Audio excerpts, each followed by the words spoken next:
কোনো ব্যক্তি নামাজ পড়তেছে, এমত অবস্থায় সেই নামাজি ব্যক্তির সামন দিকে যাওয়া অর্থাৎ নামাজি ব্যক্তির সামন দিয়ে অতিক্রম করা বড় ধরনের গুনাহের কাজ। তবে নামাজরত অবস্থায় যদি কোনো ব্যক্তির অজু ছুটে যায়, পুনরায় আবার অজু করে আসার জন্য বা অজু করতে যাওয়ার জন্য এখন নামাজি ব্যক্তির সামন দিয়ে অতিক্রম করতে হবে বা অনেক মানুষের সামন দিয়ে যেতে হবে, এমতো অবস্থায় ওই ব্যক্তির করণীয় কী? নামাজরত অবস্থায় যদি কারো অজু ছুটে যায় এবং অজু পুনরায় করে আসার জন্য নামাজি ব্যক্তিদের সামন দিয়ে অতিক্রম করতে হবে, এমতো অবস্থায় ওই ব্যক্তির কোনো গুনাহ হবে না।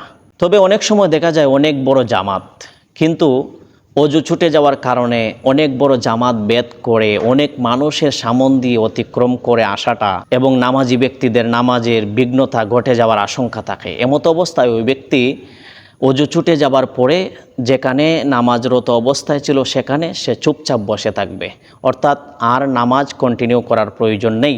সে নামাজ শেষ হওয়ার আগ পর্যন্ত সেখানে চুপচাপ বসে থাকবে এবং জামাত শেষ হয়ে গেলে সে পুনরায় বের হবে এবং অজু করে সে একা একা নামাজ আদায় করতে হবে।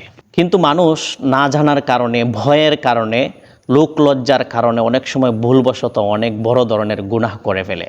যেমনটা ধরেন, জামাতে নামাজরত অবস্থায় ওই ব্যক্তির অজু ছুটে গেছে, কিন্তু সে মানুষের সামনে লজ্জা পাবে বিদায় সে প্রকাশ করতে পারতেছে না বা কারো সামন দিয়ে অতিক্রমও করতে পারতেছে না বা চুপচাপ বসেও থাকতে পারতেছে না। কেন?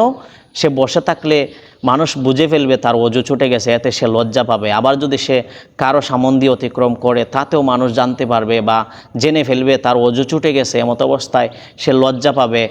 এই কথা ভেবে সে অজু ছুটে যাবার পরেও সে নামাজ কন্টিনিউ করতেছে। এটা অত্যন্ত বড় ধরনের একটি গুনাহের কাজ। এতে আল্লাহ তাআলার সাথে তামাশার সমান হয়ে যায়, নাউজুবিল্লাহ।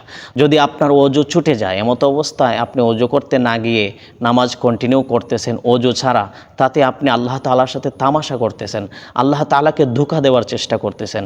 এটা কখনো করবেন না। অজু ছুটে গেলে হয়তো চুপচাপ বসে থাকবেন, আর না হয়তো মসজিদ থেকে বের হয়ে গিয়ে নতুন করে অজু করে এসে জামাতে কন্টিনিউ করবেন। আল্লাহ তাআলা যেন আমাদেরকে তৌফিক দান করেন।